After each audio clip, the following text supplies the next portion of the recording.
Yo, what is up everyone, back here with another video. Today we're going to be doing a video. Basically, I had this idea a while back and I wanted to save it for a video where I felt like the meta was a little bit more progressed. So you guys have to let me know what you think about this. In today's video, we're basically going to be talking about what I think are going to be the best teams for the upcoming tournaments ahead. We have a tournament tomorrow, which I'll link down below.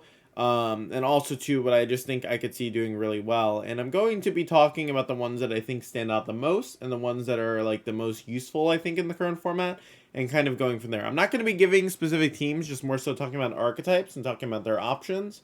Because I think it'd be good to contextualize kind of the format of what I think could be doing really well.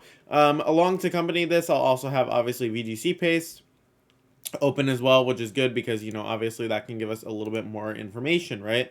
Also looking through all the Victory Road teams to kind of get an idea of what's popular there, looking through the, you know, different pace that are available, just kind of that stuff. So the first kind of archetype I wanted to talk about, actually, that I think is long going to be overdue. So first, I guess we'll start by, we'll do like the archetypes I think are like solid, right? So the first one I wanted to talk about was actually Evalzations, or like Evil Dog is actually what it's called. But I just called it Evaltalization so you guys would know the restricteds. So I think Zacian and Evaltal is honestly long overdue for a tournament win at this point. Like, at this point, right, we've seen like a bunch of teams succeed, and I think Evaltalization has had the most consistent like appearances, but like not like actually winning. And I really think it's actually a solid archetype. If you look at how it matches up into majority of the field, I mean, you put one of the most consistent restricted Pokemon with one of the other most consistent restricted Pokemon for dealing with the things that Zacian doesn't like, right? Typically, Zacian can struggle with stuff like Calyrex, it can struggle with stuff like Kyogre, can struggle with stuff like Groudon, and Yveltal's like the perfect counterpoint part to deal with that almost. And I think that it really leaves like a lot open in terms of teams and potential, right? So look at how many Zacian and Yveltal were in the Victory Road, right? So we start at what is it? 126. Oh, my bad. 126 and ends off at 183. So that means that there were a total of around 58 teams, I think, using Zacian and Yveltal. Obviously, not all of them are good, but it kind of brings the point that, like, yeah, this is really a strong archetype that deserves some respect, right? Like, it had a good chunk of usage. Like, that's, I believe, because it's 50 out of, or like almost, it's like 60 almost, right? It's like 50 out of, like, let's just say 500, right? To make it easier on ourselves. That's a good chunk of the field. That's like 10%, I think, right? 10%? I think my math is right. Hopefully my math is right. Yeah, it's probably 10%. Yeah. Anyways, that's like 10% of the field. That's actually a crazy amount, right? And I think that it belongs there mostly because I think that the team itself has like a lot of potential in terms of what it can do. And you'll see like a lot of the common builds. I actually really like this build particularly for Yveltal and Zacian. Like, not necessarily the moves. I think some of the moves can be like changed. But I just think the overall concept of like this group of mons is like really strong, you know, and it can be really utilized in like a powerful way that can like actually really pressure opponents, right? So I think it's just a really cool team that exists, and I just think it like, can do a lot, right? Now, the nice thing about this pair too is that you have a lot you can do with the partners. Typically, you'll notice that they either bias towards like a strong water type in Blastoise, Lapras, or Gastrodon. Main reasoning for that, honestly, from what I can see, is literally just they offer like either a really strong offensive Dynamax that kind of works well with Zacian and Yveltal, or they offer like really good defensive options that kind of work next to these mons, right? So just kind of a really cool thing there. I really enjoy these kind of archetypes, and I think that they have a lot of potential as a whole, right? Obviously, capitalizing off of the bulk of AV Yveltal, I'm just going to tell you guys personally, I think Life Orb Yveltal isn't that great. From now having played the format a bunch, at first I was a little more optimistic about it. I think right now, realistically, the best Yveltal set's always going to be the Assault Vest support set, right? 3 attack Zacian, probably the best on this team as well. Lets you deal with stuff like Palkia a little bit easier. Lets you deal with stuff like Iron Defense. Now, this is the first archetype that I think actually has a lot of potential in this format that I wanted to highlight. So the next archetype that I wanted to talk about, this one's pretty obvious. I mean, we've been seeing Kyogre and Zacian kind of pop up in a lot of places, right? And like the reason why I want to talk about this archetype specifically is because I really think that this is the archetype you should only be using if you're confident you can outplay everyone you play. Or like, rather, what I mean by that, obviously that's majority of teams, but like what I mean by that is like Kyogre and Zacian will only have the best Kyogre Zacian players at the top, right? So if you feel like you having a neutral matchup versus opposing like Kyogre Zacian teams, or like a little bit of a like positive matchup is enough and you can outplay pretty much anyone you'd play with the mirror, then I would recommend bringing it. It is the most consistent in terms of picking up the game, having enough options to succeed, and so on, right? But the one drawback you'll have with this team is that a lot of other people are going to be playing this too, right? So either your team needs to have a good matchup into the mirror, or you need to be very, very confident that you can outplay. And obviously that's for a lot of teams, but it's worth noting, right? Because some people just think that you can pick it up and like you instantly win games. Like, no, it's not the easiest archetype to pilot all the time, because there are a lot of other people using it, you know. If we go over to the common builds, I'll talk about the common builds with it. You'll see it's like the most popular team by far. How many is this? This is... Wow, okay. There were 125 Zacian and Kyogre teams, right? Now, to put that into perspective, okay, let's go over to the Victory Road site, right? Let's go to Victory Road. Victory Road. Oh, hi, Sierra. If you guys do not know, this is my lovely gamer wife. I'm going to give her a like before I go back. Victory Road. Okay. Here, let's go over to the top 8, right? There was only 2 out of 100 and... How many was this again? 100 and... Yeah, okay, so out of 124 Zacian Kyogre, 2 made it to top 8, right? Now, let me put this into perspective for you guys, okay? The team that was the most dominant out of all of them, with the most players playing it, only had 2 in top 8. And that just shows you that only the best players playing this team are going to be the ones that progress with it, right? Now, you can get a cut with it, right? You can move on with it, but realistically, if your goal is to win the whole tournament, the thing is like you need to be very confident in either your version of the team, or you need to be very confident in your play, right? Now, Paul's version and Mike's version both have a trend, which I think is worth noticing. They both use Zapdos. Now, the reason why this is worth noting is because Zapdos in particular is something that's a bit new on these teams. Typically, they like pairing with an electric and a flying type, but like, yeah, both these teams are utilizing Zapdos, which just kind of shows that it's a really good partner for these Pokemon. So I'm interested to see how the meta is going to progress from there.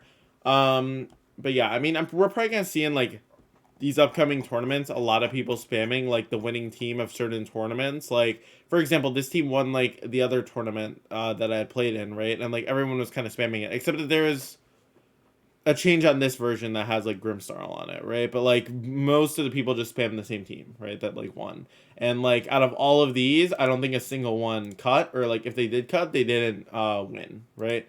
And it just shows you like necessarily using the champions team from the last tournament isn't necessarily going to get you success, right? It's about innovating on the current archetypes at hand. And you'll notice that a lot of these Kyogre teams now are using Zapdos. So that's definitely a smart variation to be picking up on if you're going to be using this archetype.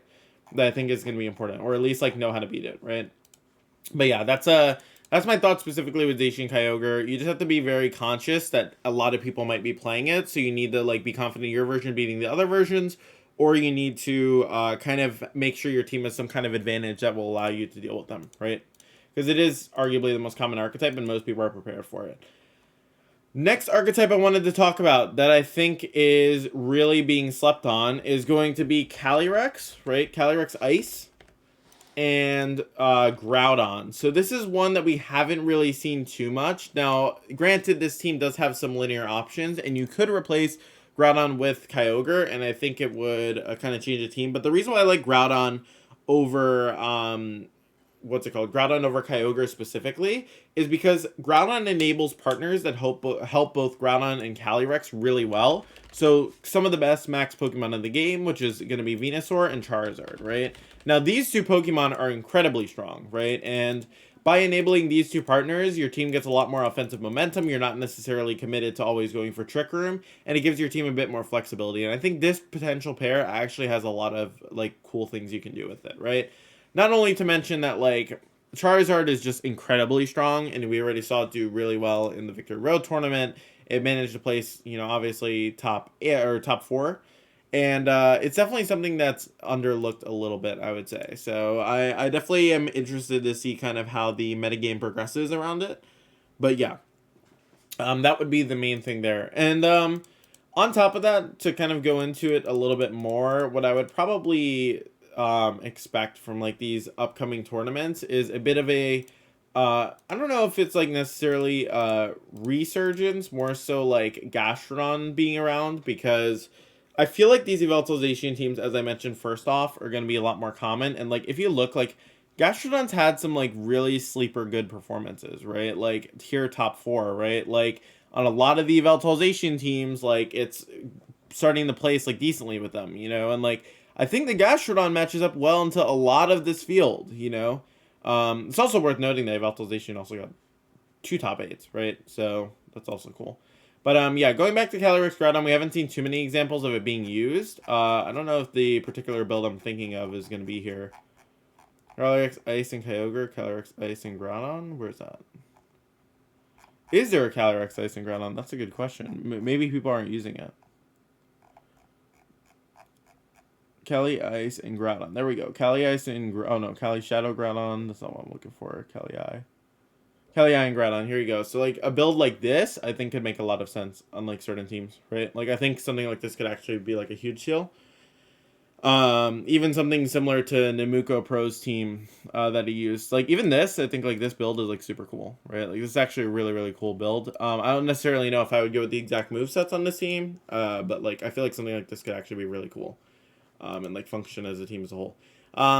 A couple of other pairs I wanted to talk about that I thought were worth noting. Calyrex Shadow and Groudon. We just saw this pair got top 4 in Victory Road. I think it's incredibly good. I'm just telling you guys, unless you're running a specifically like Whimsicott Calyrex offense team, you should almost always be running the Focus Sash and Will-O-Wisp Calyrex set. I have a video about this yesterday, but I think it's actually one of the best. I think it's the best Calyrex set at the moment, right? And you don't get in a bad position if you have to like lead into another Calyrex, because like they don't just outspeed you and kill you, you know. But yeah, any other archetypes that I would particularly highlight, I mean, are a little more like niche. I think that the 3 that I highlighted, I think are the teams to beat right now, and I think the teams I would more worry about, specifically Calyrex Ice, Groudon, that's a little separate. That one I wouldn't necessarily be worried about beating, but this team is the one that I would be more worried about beating. Because I do feel like we're going to see a bit of a, like, kind of surge in, like, this particular archetype, because I think this particular archetype has shown it's very strong. So, I'd definitely be interested in seeing it kind of pop up and being used more, right? Interesting thing to note as well, I want to just take note of Kyurem teams. Kyurem's not very common. Also, it kind of did really bad. I mean, like, it's on 90, not 98, it's like 40 teams, I think. Let me go back here. Okay, Kyurem White, Kyurem White. Most of the Kyurem White teams had Zacian on them, right? They were kind of Tailwind, Indeedee stuff. Most of them did not cut, right? Now, here's my thing with Kyurem, okay? Kyurem is really good into certain teams, right? For example, Evildon, it pretty much demolishes it, right? Kyurem is really bad into a lot of other teams, right? Zacian archetypes in particular are really bad for Kyurem. And if you look at the usage, right, 124 teams out of a 500-man tournament was Zacian. And out of all of the Kyurems that were used, a single one cut. One. However, it is good for Swiss, because many a tournament teams do not respect Kyurem. However, you have to recognize that typically as soon as you and Swiss run into Zacians or other teams that are equipped to deal with Kyurem, which is majority of the teams, you're going to struggle, right? That being said, for those teams that are weak to Kyurem, it might be worth respecting it a little bit, right? And I hate Kyurem, by the way. I absolutely hate this Pokemon. But being unbiased, it is worth having something for Kirim. Now, if you are a Kirim player, you might be able to cut with it, right? Maybe there's a Kirim team we haven't discovered yet. However, you really need to have a good Zacian matchup, because a lot of these Kirim teams lost in Swiss to a lot of these Asian teams, right? So that's just worth noting. I mean, there were a couple that were like in the winning in for cut and then lost, you know, but yeah. But yeah, I mean, that's pretty much it from me. I mean, I just wanted to highlight a couple teams I thought were good. By the way, I think Lunala is also another sleeper. I really think that Lunala is super good. Palkia, which won. I'm sure we're going to see a lot of people using those tournament teams. I also want to take the quick second at the tail end of this video to point out the tournament that I'm specifically discussing. The current tournament that we have actually incoming is going to be the Limitless VGC kickoff event. I'm going to have that link down below. There is a cap for registration, so you probably want to sign up by the time you see this video if you're trying to get in. It is going to be a best of one Swiss, going until 11 rounds, I think it is, but it's best of one, so it goes kind of quick. And then it's going to be a top 8 cut. So it will be based on resistance, and it will be a best of one Swiss. I'm not too sure about the format. Honestly, for me, I would particularly prefer a best of 3 format. However, given the fact that like it's 11 rounds, it makes sense. I also think it's a 1-day event. It might be a 2-day event, but I'm pretty sure it's 1 day. So yeah, this is just worth noting. It's gonna be 11 rounds. I think the format's kind of poopy, but like it's a good tournament, right? Like the actual what's it called? The actual like fact that we have a tournament that's gonna be this big is really helpful, and we'll get some helpful results out of it. Kind of see maybe what does better in best of one, you know. But yeah, definitely for those of you who have, anyways, like kind of closing thoughts. Swordfish, good, but you need like a variation that can deal with other swordfish, or you need to be confident you can just play better with standard versions. Calyrex Groudon, really good. Expect to see a surge in that. I think it's a super strong team. Evaltalization, definitely deserved tournament winner at some point. It probably will win a tournament, right? And then Kirim, even if it's very unlikely to cut, it's very unlikely to do well, it's worth respecting at least a little bit, right? You can just do the matchup of, I'm not going to run into Kirim. However, you know, people will still play it anyways, right? So do you really want to lose to it? I guess that's the question you have to ask yourself, right? And then Calyrex, Ice, and Groudon or something I think are slept on. But yeah, that's pretty much it from me, guys. Just want to give you guys a quick video, kind of giving some context tomorrow, because I know some people are kind of looking for teams still. Just kind of curious about what they should build around. But yeah, that's going to be it for me, guys. Hopefully you guys enjoyed the video. If you guys would like to support me beyond these videos, please make sure to check out the Patreon, and make sure to check out coaching if you guys would like to improve your skills. Thank you guys so much for all the support, and I will see you guys on the next video. Peace.